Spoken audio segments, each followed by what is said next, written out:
আমরা মধ্যে মধ্যে বলেন যে আমি এক পোশাকে ভিডিও বানাই।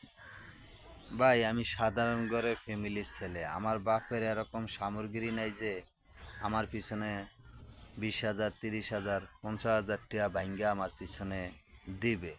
আর আমারও এরকম সামগ্রী নাই যে আমি যে নিজের বলে দাঁড়াবো। আমি যে পরিমাণ কাজ করছি সেই পরিমাণ আমার সংসারে ফ্যামিলিতে ডালতে হইছে। ভাই আমি অসুস্থ, আর আমি এমন এমন জায়গায় যায় ভিডিও করতে পারি না যে গেল তো ভাই 2টা টাকা লাগে, লাগলে ভিডিও করতে হয়। আমি পারি না ভাই।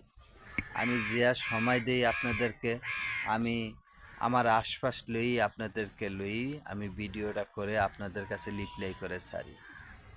ভাই যদি ভালো লাগে এই গরিব অসহায়ের বাইর দিকে চাইয়েন, কিন্তু আমি টাকা পয়সা দিয়া তোর কাছে হেল্প পাই আর না পাই তা আমি জানি না, কিন্তু আমি সত্যিই ভাই অসুস্থ। আমি একদিন কাম করতে পারলে পরের দিন করতে পারি না, 2 দিন যদি করতে পারি 3 দিন ঘরে অসুস্থ হয়ে পড়ে থাকি। কেন? যে সময় শরীরটা ভালো লাগে করতে পারি, আর শরীরটা যে সময় অসুস্থ হয়ে যায় ঘরে ভাই বইয়া বইয়া খাইতে হয়। কিন্তু খাইলে কি দিয়া খাই সেটা তো আপনারা বেশ করেই জানেন ভাই।